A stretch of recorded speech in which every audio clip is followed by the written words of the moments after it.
Hello student, welcome to my YouTube channel WB education. আজ নিরপেক্ষ ন্যায়ের পার্ট 2 সিরিজ শুরু করছি। দেখো, আজকেও তোমাদের জন্য কিছু নিরপেক্ষ যুক্তি নিয়ে এসেছি এবং আজকে তোমাদের নিরপেক্ষ যুক্তিগুলো গঠন করা এবং তার বৈধতা বিচার করা শেখাবো। দেখো, প্রথম যুক্তি কি বলেছে, কোনো মাছ পাখি নয় কারণ মাছেরা সরীসৃপ নয় এবং কোনো সরীসৃপ পাখি নয়। তবে দেখো, যুক্তি আকার কিভাবে তৈরি করতে হয়। এই কারণ যে শব্দটা রয়েছে, কারণের এই আগের বাক্যটা সিদ্ধান্তবচন হয়ে যাবে। কোনো মাছ পাখি নয়, দেখো ই বচন কোনো মাছ নয় পাখি, মাছ হয়ে যাবে পক্ষপদ, পাখি হয়ে যাবে সাধ্যপদ। এটা সিদ্ধান্তবচন হলো। পক্ষপদ নিয়ে পক্ষবাক্য রচনা করতে হবে। পক্ষপদ আছে মাছ, মাছেরা সরীসৃপ নয়, কোনো মাছ নয় সরীসৃপ প্রাণী, মাছ হয়ে যাবে এখানে পক্ষপদ, বাকি যে পদটা রয়েছে সেটা হয়ে যাবে হেতুপদ।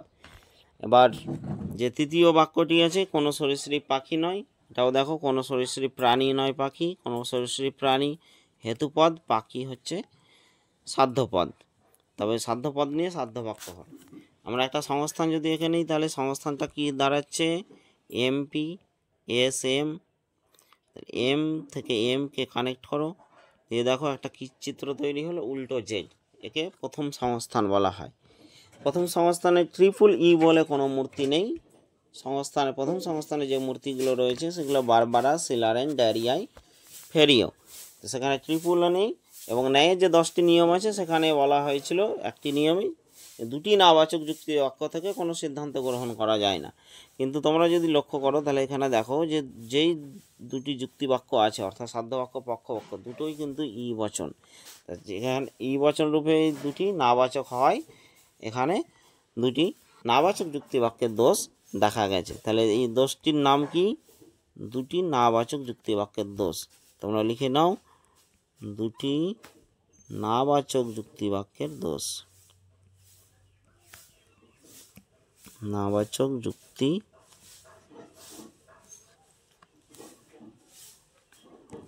বাক্যের দোষ। পরের উদাহরণটায় যাচ্ছি। পরের উদাহরণটায় দেখো কি বলেছে, সব সৈন্যই দেশপ্রেমিক, নারীরা যেহেতু সৈন্য নয় সেহেতু নারীদের দেশপ্রেমিক বলা যায় না। তাহলে এখানেও সেই মতো দেখো, এখানে যেহেতু রয়েছে সেহেতু রয়েছে, সেহেতু দিয়ে যে বাক্যটি রয়েছে সেটি হয়ে যাবে সিদ্ধান্ত বচন। নারীদের দেশপ্রেমিক বলা যায় না, এটা হচ্ছে ই বচন। কোনো নারী নয় দেশপ্রেমিক, নারী পক্ষপদ, দেশপ্রেমিক হচ্ছে সাধ্যপদ। নারী নিয়ে অর্থাৎ পক্ষপদ নিয়ে যে দ্বিতীয় বাক্যটি রয়েছে সেটা কি দেখো, যে নারীরা যেহেতু সৈন্য নয়, তাহলে কোনো নারী নয় সৈন্য, নারী তো পক্ষপদ হয়ে যাবে, সৈন্য হয়ে যাবে এখানে হেতুপদ। পরের যে বাক্যটি রয়েছে সেটি দেখো, সব সৈন্য দেশপ্রেমিক, তাহলে এটা এ বচন, সকল সৈন্য হয় দেশপ্রেমিক। সৈন্য আমার কী ছিল, হেতুপদ, দেশপ্রেমিক ছিল সাধ্যপদ। তাহলে এখানেও একটি সংস্থান তৈরি করো, এমপি এস এম। এখানেও কোন সংস্থান তৈরি হচ্ছে দেখো, উল্টো যে আকৃতি গঠন করছে, অর্থাৎ এটি হচ্ছে প্রথম সংস্থান। প্রথম সংস্থানে তো তোমাদের আগে মূর্তিগুলো বললাম, বারবারা, সিলাইন, ডায়রিয়াই, ফেরিও, সেখানেও কিন্তু এ ডবল ই বলে কোনো মূর্তি নেই।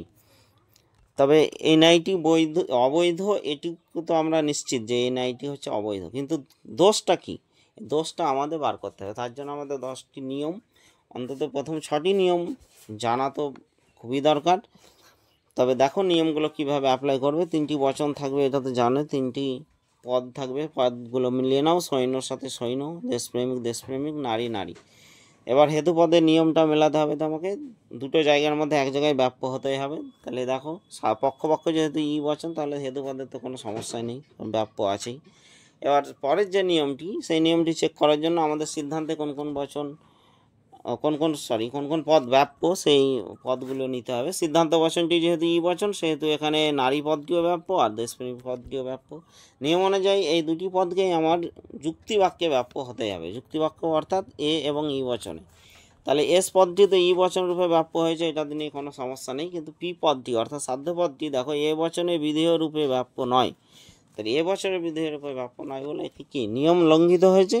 কোন পদে নিয়ম লঙ্ঘিত হয়েছে, সাধ্য পদে। তাই এই দোষটির যে নাম হবে সেই দোষটি হয়ে যাবে কি, অবৈধ সাধ্য দোষ দোষটির নাম কি? অবৈধ সাধ্য দোষ। আমার হাতের লেখা নিয়ে আমি কাজ করছি, দেখি আমাকে পেনটা চেঞ্জ করতে হবে, তোমরা কিছু মনে করো না। অতটাই আমার হাতের লেখা যদিও খারাপ নয়, তবু আমার পেনের জন্য খারাপ হচ্ছে। তো দেখো, দোষটি তো পেয়ে গেলাম আমরা, অবৈধ সাধ্য দোষ। এবার নেক্সট যে যুক্তিটি আছে সেই যুক্তিটি দেখো। এখানে বলেছে কিছু ব্যাংক অফিসার নিশ্চয়ই অধ্যাপক, কেননা তারা MA পাস, আর সকল অধ্যাপক অবশ্যই MA পাস। তাহলে এখানেও সিদ্ধান্ত আমাকে গঠন করতে হবে। দেখো, কেননা শব্দটি আছে, কেননার আগের বাক্যটা হয়ে যাবে সিদ্ধান্ত বচন। কিছু ব্যাংক অফিসার, কিছু দিয়ে যদি থাকে এবং সদর্থক বচন হয় তবে সেটি হয়ে যাবে আই বচন। আই বচন দেখো, ব্যাংক অফিসার, কোনো কোনো ব্যাংক অফিসার হয় অধ্যাপক, ব্যাংক অফিসার হয়ে যাবে পক্ষপদ, অধ্যাপক সাধ্যপদ। তো ব্যাংক অফিসার দিয়ে কি আছে? তারা MA পাস। তারা বলতে ব্যাংক অফিসারদের কথা বলা হয়েছে, তার সকল ব্যাংক অফিসার হয় MA পাস। তাহলে ব্যাংক অফিসার পদটি ছিল পক্ষপদ, MA পাস পদটি হয়ে যাবে হেতুপদ। পরের যে বাক্যটা রয়েছে দেখো, সকল অধ্যাপক অবশ্যই MA পাস। তাহলে এটা এ বচন, সকল অধ্যাপক হয় MA পাস। অধ্যাপক কী ছিল?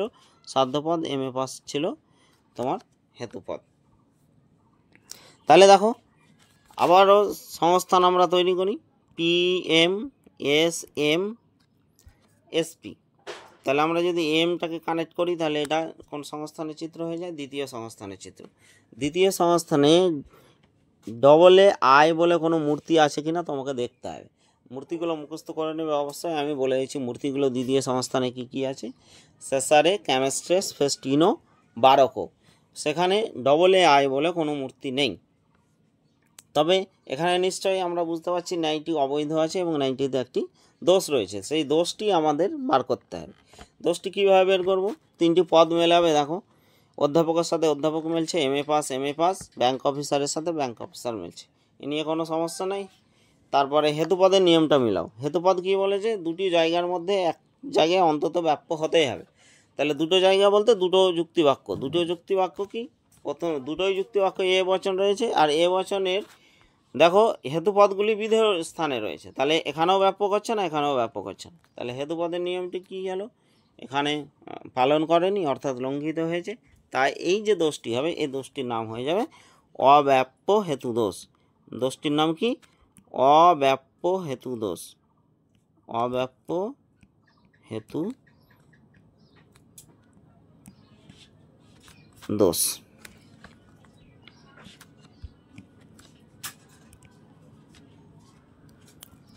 হেতু, অব্যাপ্য হেতু দোষ। তাহলে দেখো, তোমাদের ভিডিওর প্রথমেই বলেছিলাম যে আজ একটা বিচার লিখিয়ে দেখাবো তোমাদের কিভাবে বিচার করতে হয়। তবে দেখো কিভাবে বিচার লিখতে হয়। এটা অব্যাপ্য হেতু দোষ। অব্যাপ্য হেতু দোষ লিখে তোমরা বিচার বলে একটা পয়েন্ট করবে। দেখো আমি করে দিচ্ছি, আমার লেখাটা ভালো হচ্ছে না, তাই আমি মুখে বলে দেবো। তাহলে দেখো বিচার কীভাবে লিখছি। বিচার কথাটা লিখো, বিচার, বিচার। তাহলে তোমরা এটি যে নিরপেক্ষ যুক্তি, এটির প্রথম একটা ইন্ট্রোডাকশন দিতে হবে তোমাকে।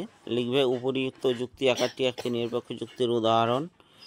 উপরিউক্ত যুক্তিটি একটি নিরপেক্ষ যুক্তির উদাহরণ।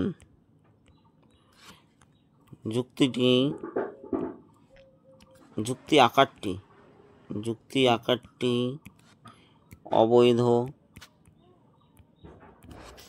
এবং এটি অব্যাপ্য হেতু দোষে দুষ্ট। অব্যাপ্য হেতু দোষে দুষ্ট হয়েছে। এরকম একটা ইন্ট্রোডাকশন দিতে হবে। ইন্ট্রোডাকশন দেওয়ার পরে তোমাকে দেখতে হবে যে এই অব্যাপ্য হেতু দোষটি কোন নিয়ম লঙ্ঘনের ফলে হয়েছে, সেই নিয়মটা লিখতে হবে। লিখবে যে কারণ নিরপেক্ষ ন্যায়ের নিয়ম অনুযায়ী আমরা জানি যে নিরপেক্ষ ন্যায়ের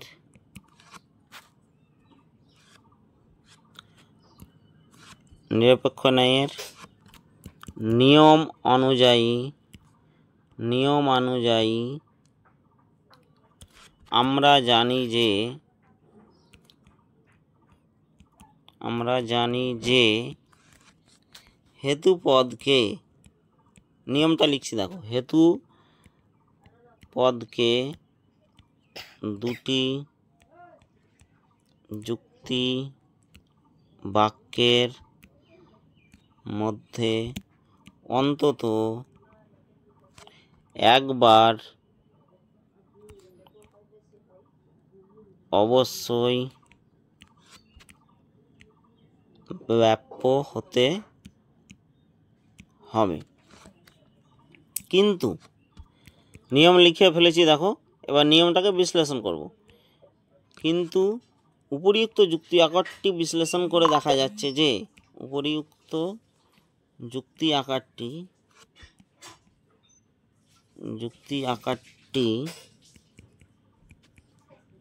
বিশ্লেষণ করে দেখা গেছে যে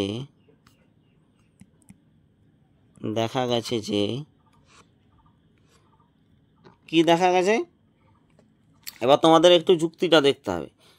যুক্তিতে কি বলেছে দেখো, এই যে হেতুপদটার নাম কি, এম এ পাস। এটি এ বচনে দুটি ক্ষেত্রে সাধ্য এবং পক্ষপক্ষে এ বচনে বিদেহ রূপে থাকায় ব্যাপ্য হয়নি। তাহলে যুক্তি আকারটি যখন বিশ্লেষণ করে এভাবে লিখবে, দেখা গেছে যে হেতুপদটি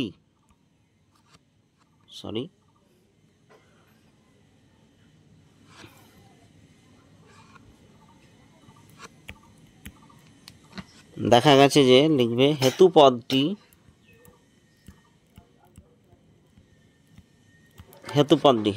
ব্র্যাকেটে লিখে দেবে এম এ পাস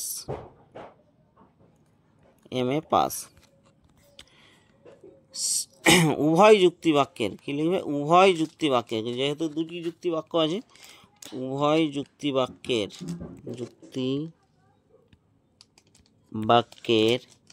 এ বচনের বিদেহ রূপে অব্যাপ্য। তোমরা জানোই এ বচনের বিদেহ স্থান ব্যাপ্য করে না, অব্যাপ্য। সুতরাং নিয়মটি এখানে লঙ্ঘিত হওয়ায়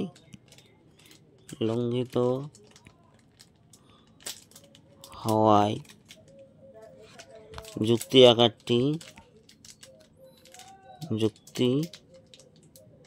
আকারটি অবৈধ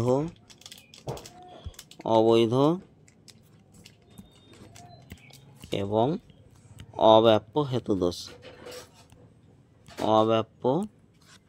হেতুদোষে দুষ্ট।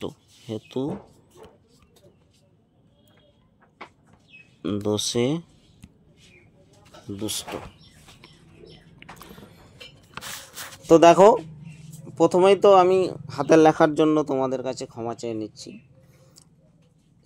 এই পেনটার জন্য আমার হাতের লেখাটা প্রচুর বাজে হচ্ছে। তবে যাই হোক, আজ তোমাদের দেখিয়ে দিলাম কিভাবে বিচার করতে হয়। পরের দিন অবশ্যই দেখিয়ে দেবো যে কিভাবে ব্যাখ্যাও লিখতে হয়। তা ভিডিওটি শেষ পর্যন্ত দেখার জন্য ধন্যবাদ। ভিডিওটি যদি ভালো লাগে তো অবশ্যই লাইক করবে, এবং এরকম ভিডিও পাওয়ার জন্য আমাদের চ্যানেলটাকে সাবস্ক্রাইব করে রাখো। আমি পার্ট 1-এর ভিডিওতেও বলেছিলাম যে এবছর যা সিলেবাস, এই সিলেবাস অনুযায়ী তোমাদের সিলেবাস কমপ্লিট করে দেবো। তোমরা কমেন্ট করবে আমাকে তোমাদের কী ধরনের ভিডিও চাই, কোন চ্যাপ্টার থেকে চাই, অবশ্যই সাহায্য করব। তো ভিডিওটি দেখার জন্য ধন্যবাদ। তোমরা সবাই ভালো থাকো, ধন্যবাদ।